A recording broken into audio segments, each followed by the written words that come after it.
Ayan mga kadudoy, tayo pupunta sa palayan ngayon. Check natin kasi sobrang init. Try natin kung may tubig ba o wala. Tapos tingnan natin kung makapag top dress tayo ng abono natin. Yan, tingnan natin mga kadudoy yung pala natin kung may epekto yung spray natin nakaraan. Ilang araw na, titingnan natin kung may pagbabago ba.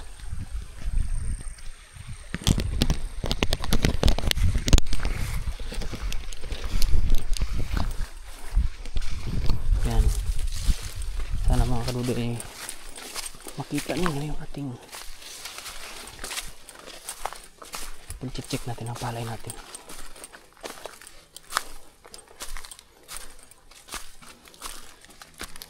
Yan mga kadudoy. Dito sa gilid okay naman eh. Ayun, malaki na nila. Malaki na. At wala nang sira yung dahon niya. Goods na. Yung mga naninilaw lang dito.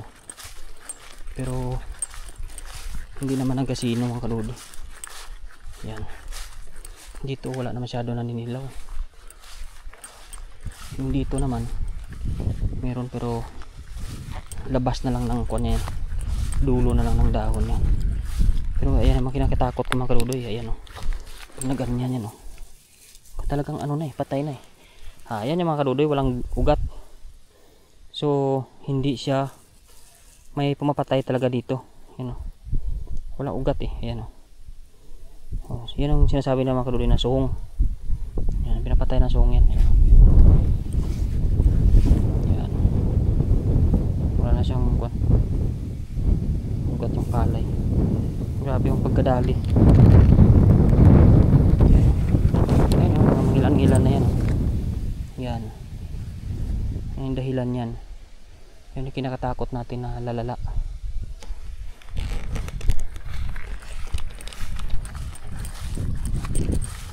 Pero yan o, lalo yung dito sa mga gilid-gilid o. Patay yung talbos niya. Yan o, namamatay yung talbos mga kadudoy kasi yung ugat yan si dalom sa ilalim. Inaano yun ng insekto. Hinangat-ngat ba? Kaya mahirap. Yung dito sa mga gilid okay naman na. Yan o, medyo nakarecover na sila. Ang nakaraan kasi meron dito yan eh, pero ngayon wala na. Yan, hindi na siya namumula masyado, andun lang. Kailangan ito natin pwede na tayo mag nito mga kadudoy. Habang basa pa yung lupa pwede tayo mag abono. Yan o, wala naman nagasino dito. Anong balik na yung ng palay kasi dito nakaraan dami dito yan o. Wala na. Kung meron man iilan pero hindi na siya ganun.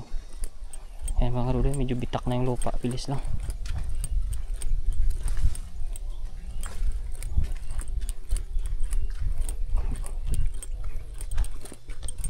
Grabing init. Yung sa kanila dito sa kabila, bilis oh.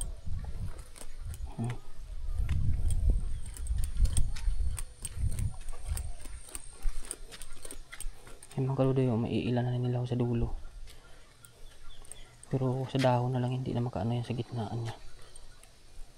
Yan talaga oh. Wala na tayo mapagkuhanan ng tubig. Said na.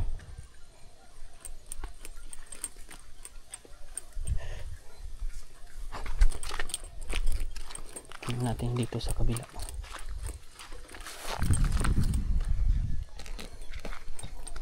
Ay dito mga kadudoy, marami tubig dito. Kaipon tayo ng tubig dito. Ayan o. Gawa ng sinarado natin yung karaan pilapil. Karoon tayo ng tubig dito. Nakaipon tayo. Tingnan natin sa itaas kung nakapag-ipon din tayo. So maganda dito. May nakaipon tayo ng tubig dito. Try natin sa itaas o.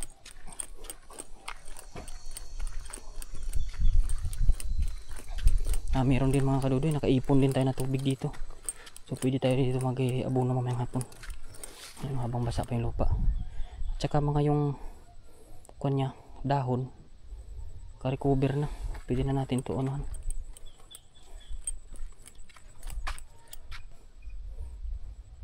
Abunuhan uli, ayan. Okay na yung mga dahon yung mga kadudoy dito, nag-green na uli. Yan, nakaipon tayo na tubig dito, magandang balita yan. Yung problema lang natin yung dun sa kabila, kasi walang mapagkuhanan na tubig dito. Yan, nakapag-ipon tayo dito mga karode. Ikutin na lang natin dito. So okay dito mga karode, marami tayong tubig dito. Sana huwag nila kuhanin ito dito. Yan, mamayang hapon pwede tayo mag-abuno dito, maganda to. Sakto lang ito na pang-abuno habang basa pa yung lupa. Saka doon sa kabila maghabol din tayo doon kasi sobrang manuyo na yun. Lalo tayong problema yan pag wala na tayong tubig. Ito mabilis maano yung abuno natin dito. Saka nanunumbalik na yung mga kolong doon.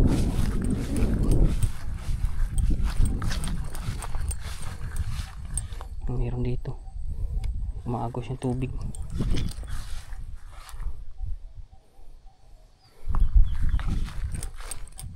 Yan o, yung mga gitnaan talaga na namamatay talaga yung talbos nya, pero iilan lang naman. Suhong yan, ano lang ng suhong yan, so iba hindi naman eh. Ay mga karode, okay naman. Naka-recover naman dun sa ano yung palay natin. May namunga ng isa dun oh.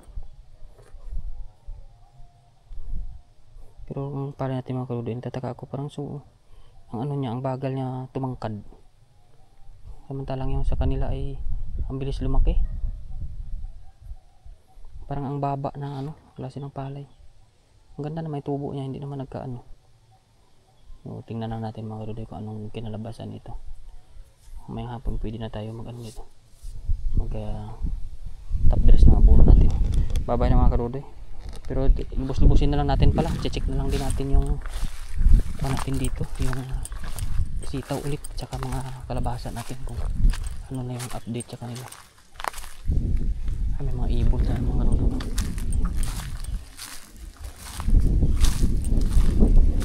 Dito sa sili natin wala pang gasinong ano.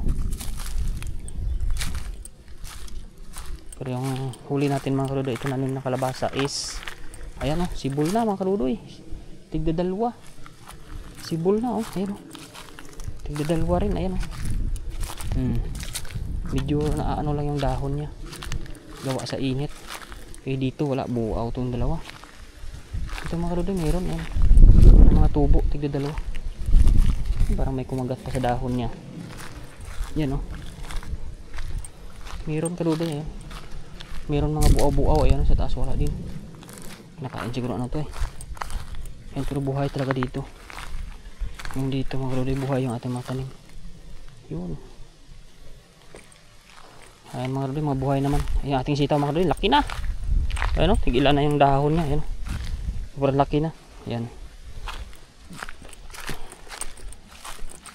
Pati yung mga pinapahabol natin na huling tanim natin, ayun, nalaki na rin. Sibol na lahat talaga. Ang doon, ayan o. Ang laki na nila. Sobrang laki na mga karudoy. Kalabasan natin, ayan, tumutubo rin. Ayan, laki. Mga kuha natin to eh, mga direct seeding. Buhay na yung kalabasan natin. Itong mga sitaw din ay bagay, may nakaano sa dahon niya oh, mga karudoy oh. May nangangain sa dahon. Yan oh. Pero natatalbos din naman siya. May hindi talaga maiwasan na pipeste talaga mga karudoy eh. Tingnan niyo. Pero kaya karamihan naman sa kanila ay okay naman eh. Goods naman yung mga direct seeding natin, buhay lahat. Iba talagang laki na talaga yung nauuna dito. Ayan. Aakyat ito sa ako niya. Sa kanyang aakyatan. Ayan oh. Ang laki na. Pero meron pa parang namamatay dun. Hanggang dito, ayan, laki. Sibol na mga karudoy. Goods na. Ilang dahon na yung iba. Mabilis na lang yan. Nakagapang na to dito sa taas eh. Sa saglit na yan. Hanggang dito mga karudoy. Goods na mga karudoy. Talagang buhay ng sitaw natin. Ayan. Tsaka yung mga naunang kalabasa natin is ano na oh. Tigta-tatlo na yung dahon na laki. Pang-apat na. Dami. Buhay na oh. Yung ating sili doon namatay. May nabuhay man kunti. Ayan mga karudoy oh. Kuha yung mga kalabasa natin. buhay na buhay na. Kailangan natin itong diligan sa susunod mga karudoy, if in case na 3 days na hindi uulan. Dito talaga tataba yung una natin. Yung galing sa punla mataba talaga sa direct shading. Ito din mas maano dito, mas malago sila, yan taba. Pero may umaano din sa dahon niya may bumabanat din yan. Halos buhay naman lahat ng karudoy parang umaano sa talbos dito, dahon lang yan. Lahat naman buhay mga karudoy. Tiis-tiis lang tayo dito. Pag nagtag-ulan na to uli maganda na to siya.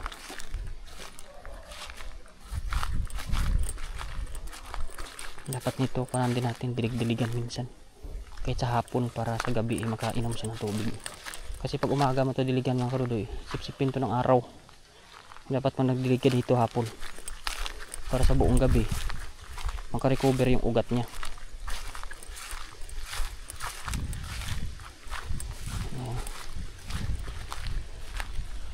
Tara mga karudoy, uwi na tayo. Ate, okay naman yung ating palayan, pero check natin yung kalabasa yung kuha natin dito, lugbati.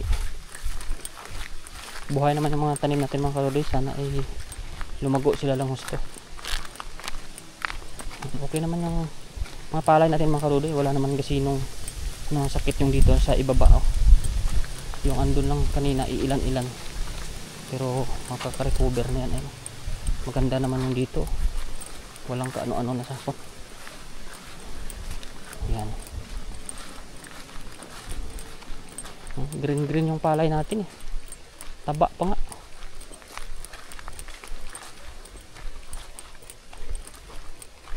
Pero doon mamaya parang gusto ko mag-spray doon sa kabila talaga. Ito walang problema to, mataba dito. Ito mga karudoy ang daming damo damo to wait lang mga karudoy pag bunot-bunutan ko muna to ng damo, baka kainin niya ng palay, babay muna. Ayan damo na tong iba, damuhan ko muna ng konti.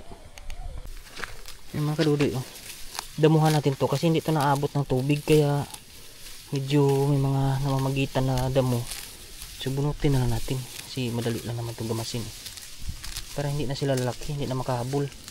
Kasi pag nabawasan na natin to, kasi kakain pa to ng abono, tataba pa to pag tinapunan ko to ng abono mga karudoy. Una pa to sa palay,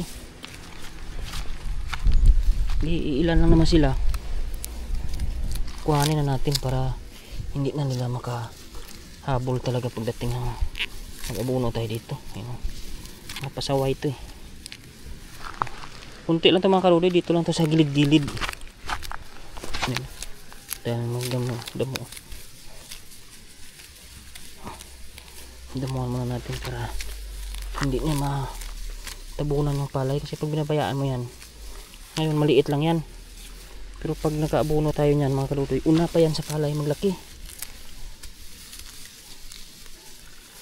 Nakaraan pag di-abono ko dito kaliit-liit pa nyan, pero tingnan nyo naman mas ano na siya sa palay, mas malaki na, mas sumasabay na siya. Kaya nag-aantay na naman to ng pangalawang abono. Pag nabigyan mo to, nako, siya pa ang unang makain yan. Dami ba naman nila mukha niya parang palay di mga karudoy, pero hindi palay yan, damo yan siya. Yan yan ganito siya tinan mo, parang palay akala mo, pero yung pinagkaiba niyan mga karudoy parang palay siya, di ba? Pero mapula yung kanyan, mapula yung kanyang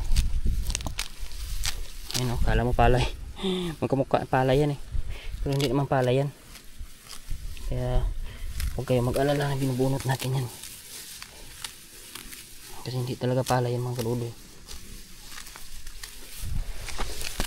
Yan mga karudoy, pag nagsaboy ka yan yung mahirap maggamas, kasi pag hindi marunong hindi lang bubunutin, kasi parang palay pa yan, kamukha mo kasi hindi palay yan mga karudoy, damo yan.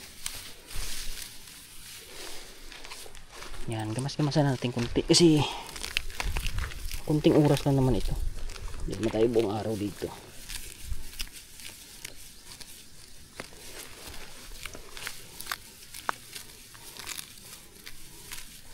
Hindi naman tayo pwedeng magbili ng lason sa damo, kasi Ito lang naman, may damo, wala naman na iba.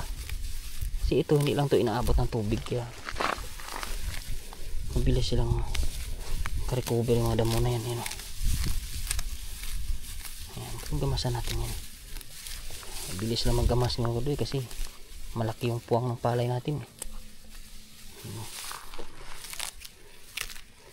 Kung di mo gamasin yan, una palalaki to.